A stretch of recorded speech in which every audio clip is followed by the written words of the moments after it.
Welcome to the Free Snap Podcast presented by LineStar, your top 3 NFL player prop bets for Week 7 Thursday Night Football, featuring the New Orleans Saints hosting the Jacksonville Jaguars, who are 4-2 on the season. They've been pretty hot since those games in London, and they came across the pond and now have won 3 straight. Meanwhile, the Saints are kind of struggling. They've lost 3 of their last 4 games. They're 3-3 on the year. Heading into this game, it's been kind of a wild line, Tyler.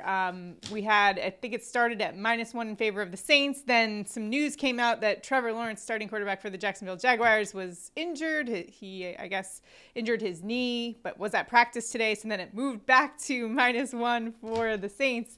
So we've had a little action here early in the week. But what are your impressions of this matchup? I mean, it's a good matchup. I think it should be a fairly close game. Not going to be a huge, barn burner scoring, but we really haven't seen that much this year. So probably another lower scoring, close game, but it should be entertaining at least. Yeah, and overall on the year, it's just been very low scoring. And in fact, I think this is the lowest percentage of red zone scoring that has been since like 2012. So that's kind of just the trend that we're seeing. But we do expect the offense to kind of figure things out. However, this is a pretty low total for the week. In fact, I think it's right now 39.5. But the highest, the under has hit in all 6 Saints games. So I think that's why everyone's kind of trending towards the under in this one. The highest game total they had was 37. That was back in week 2. So yeah, again, I guess the odds makers aren't expecting a lot of offense in this one, because we are dealing with 2 very good defenses in this game. Both the Jags and the Saints have been kind of awesome on defense lately. Specifically the Saints in general, they've kind of established themselves, whereas the offense for the Saints has kind of been sputtering a little bit. And for the Jacksonville Jaguars, they're a bit more complete, but we have seen a little inconsistency with their offense as well. So it should be kind of an interesting matchup, and I think that's reflected in the spread in this game. Right, Tyler? Yeah, absolutely. I hope that the Jaguars open up their offense soon, because there's so many weapons. They should be better than they are. Well, in terms of our picks, we are 9 of 16 back in week 6. For Thursday Night Football, we've been doing fairly well. 10 of 18 so far for Thursday Night Football picks, although we were 0 for 3 on Monday Night Football, the Cowboys and the Chargers game. What the heck happened in that game? I don't know. But either way, we've got some redeeming to do, Tyler, this week to make up for it. I know we went 3 for 3 the Thursday before, so we kind of evened out. But still, we gotta start winning some money and getting back in the green. All right, Monday was bad. Yeah, it was just like a weird game.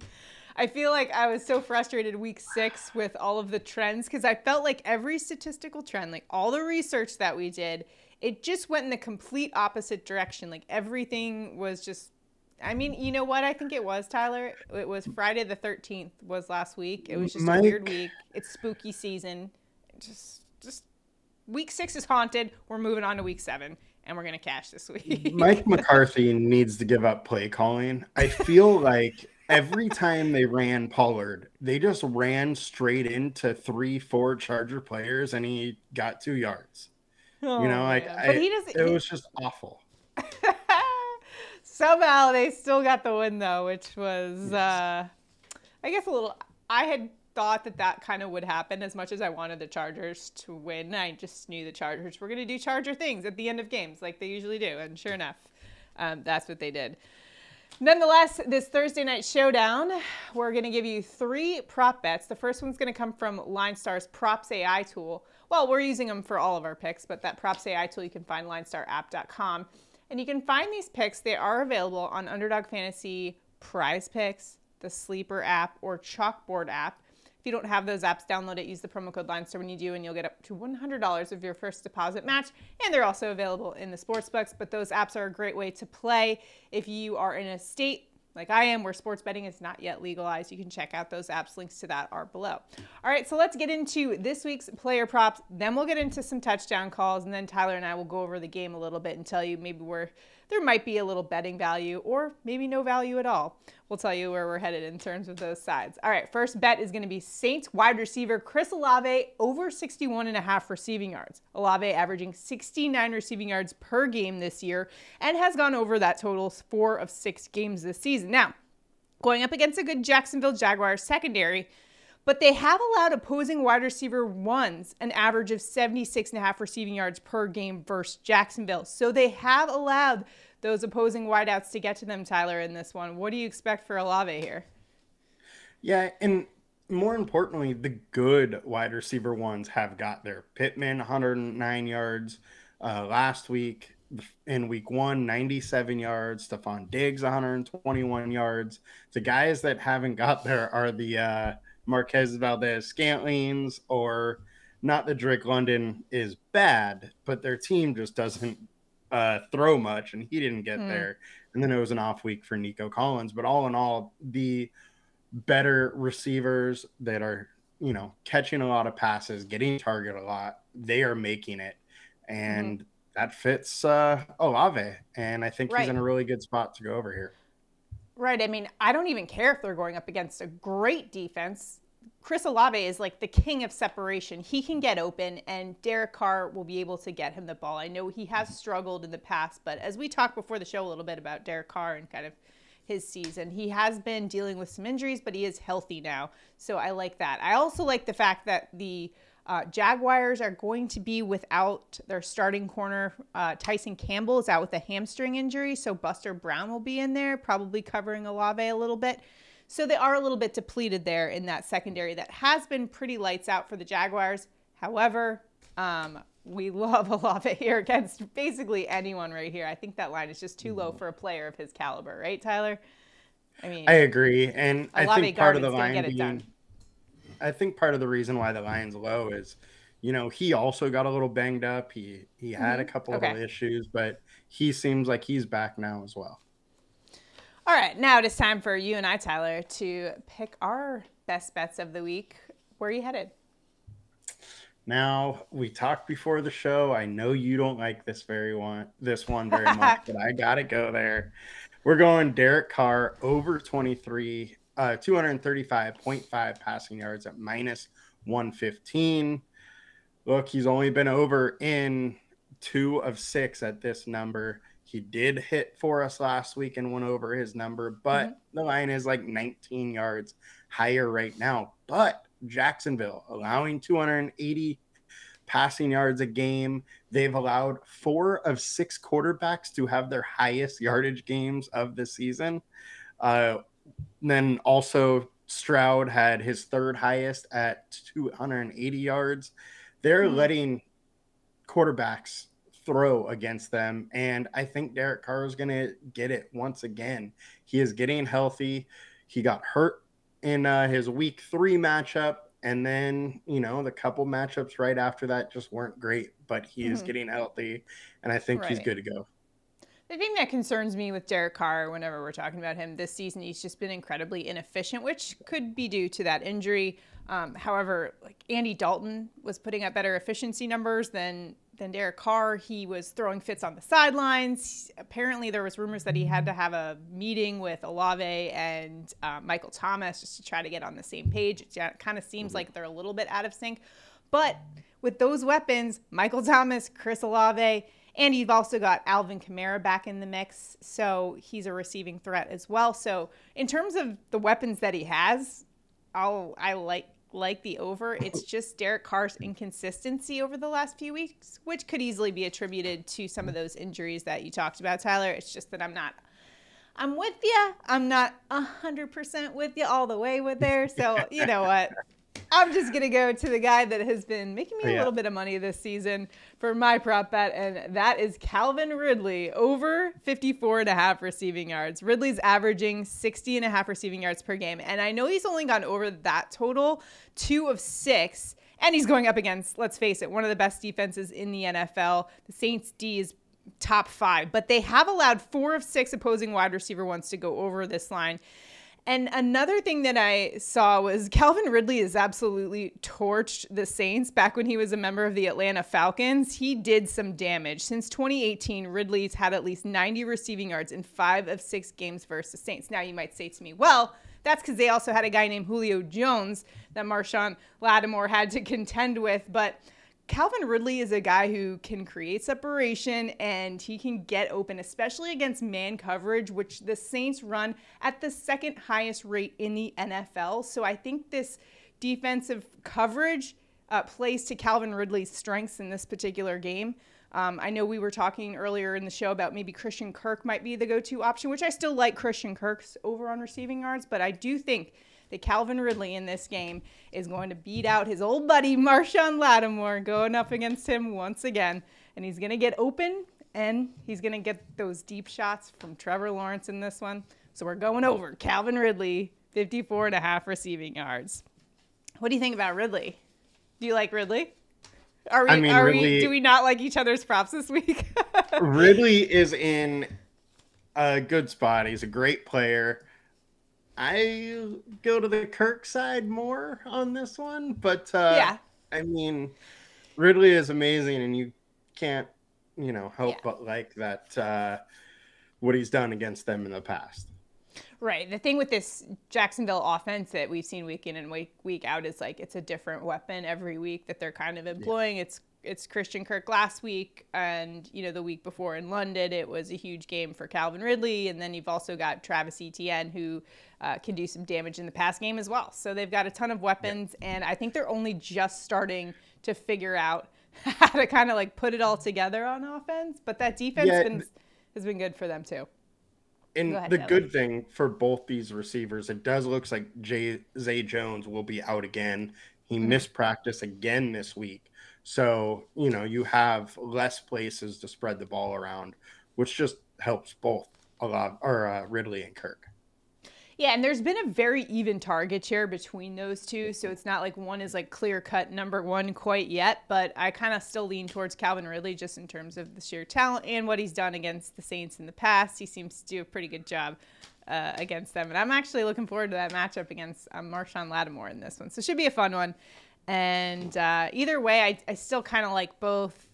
It's hard for me to, I still got to go Ridley, though. Ridley's my guy this week. He's been my guy this year in fantasy, and I know people are panicking a little bit this week after last week's kind of dud performance in week 6. But let's face it, week 6 was haunted, okay, guys? Like, it was a weird week all across the board. It was just a fluky week. These things happen. Got to have faith in Calvin Ridley to go out and get it done. I think he will this week. So there you have it. If you'd like to tail us, make sure to do so. Underdog Fantasy, PrizePicks, Sleeper, and Chalkboard. You can download those apps. Use the promo code LineStar and you'll get up to $100 of your deposit match. And do us a huge favor right now. Make sure to like this video if you're enjoying our content. Subscribe to the channel and comment below. A comment enters you into our prop bets contest. If we hit all 3 of our props, one randomly selected commenter will win $100, and Tyler and I will both set off the money gun like we did on Monday's show because we were celebrating our Thursday Night Football 3 for 3 performance. So hopefully a lot of money gun celebrations are in our future.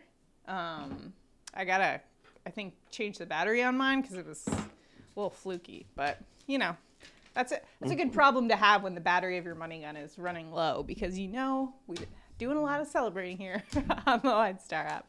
All right, now it's time for our touchdown calls of the game. Tyler, where are you headed for an anytime touchdown? I'm going to go to Chris Olave plus 190 to get a touchdown. Wide receiver ones have fared very well versus Jacksonville. They're allowing 1.2 touchdowns per game to the wide receiver. And who's most likely to come down with a touchdown? The elite wide receiver, Chris Olave. I like it. Chris Olave. Well, Tyler, did you know that the Saints are the only team in the NFL that hasn't allowed an opposing running back to have a touchdown in terms of receiving or rushing? Well, I think that changes Thursday night because welcome Travis Etienne to New Orleans in this one. And that's actually his hometown. So this is a home game for him. Etienne, 4 touchdowns over the last 2 weeks, 5 touchdowns on the year, and 9 red zone tries over the last 4 weeks. ETN going to put up a nice homecoming performance for his friends and family in attendance. He's from right there, so I like ETN this week for a touchdown. He's got the best odds to find the end zone this week, which I was a little surprised about. I thought Alvin Kamara could have a shot too. I liked his odds as well, but I switched it last minute. We're going ETN. Let's go. The former Clemson running back is going to get it done. I'm feeling it. Yeah, both of them have really good odds to get it in for sure. Yeah, I like it. So let's talk about this game as a whole. So maybe an overall betting perspective. Right now, I think it's 1.5 is what it currently is in favor of the home team, the New Orleans Saints, in this one. The game total has fallen to 39.5. That might even go even lower, but where are you headed in terms of a betting side? This is a tough one. This one's one of those like true kind of toss-ups. I feel like it's like a 50-50. Especially given the fact that the Jacksonville Jaguars are dealing with a lot of injuries. We haven't gotten official word. I don't think that Trevor Lawrence will be starting in this one. We are taping this, so you guys know, on Tuesday afternoon. So official word has not yet come down. Just want to preface that with everything. And they are dealing with some injuries on the offensive line. I mentioned the one at cornerback. So they are dealing with a lot of injuries there in Jacksonville. What do you think? Still thinking? I think I got to just go home team Saints. Let's go with it. All right. I like it. I think I'm going to go with the hotter team right now, and that is the Jacksonville Jaguars. They just seem to have found their stride after that trip to London. And they do well on the road. The 2 games that they lost this year were at home. So they're a road team. Like, they're road warriors in this one. And they've been playing really good defense, forcing a ton of turnovers. I think 4 turnovers or 4 interceptions they forced over the last 2 weeks. Gardner Minshew ran into a lot of problems. 3 interceptions in that game. So I really like Jacksonville's defense in this one. I know they are a little bit banged up. However, going up against this Saints offense that's been so shaky up and down, Derek Carr's performance, he's kind of sputtered out of the gate. I know he's coming back from some injuries and they're trying to get things together, but you see like memes of them on the sidelines and getting angry, and it just looks from a fan's perspective like things look a little out of sorts on that offense, so I can't quite trust the Saints in this one. I don't know how else to put it. Yeah. Out of sorts. There's got to be a better word, but I just like can't find it right now. But I think what you're saying about Jacksonville being the hot team does carry a little more weight than I was kind of giving them as a team credit for. Saints have struggled lately. You know, maybe that changes with Derek Carr getting a little healthier. But at least they are at home, and, you know, they are a better team at home. So yeah, that's true. So let us know where you're headed and what your picks are in the comments, because we're here to help each other win some money and beat the book. So let us know, drop a comment, because a comment also enters you into our contest. If we hit all 3 of our props, one randomly selected commenter will win $100, and we will announce that on our show on Monday, next Monday. So make sure to tune in for that. Comment, like this video, subscribe to the channel, and we've got tons more content coming your way this week, so make sure to subscribe and sign up for notifications so you know when we're coming out with content. A lot of times the lines change. We want you guys to be able to hop on our props right when we come out with them. So sign up for notifications. All right, that's going to do it for us. Let's get it. Week 7. Tyler, let's get it. Jets won in week 6. Have a good one, guys. Let's go. Good luck. Oh, God, you're still high on that. Oh, yeah.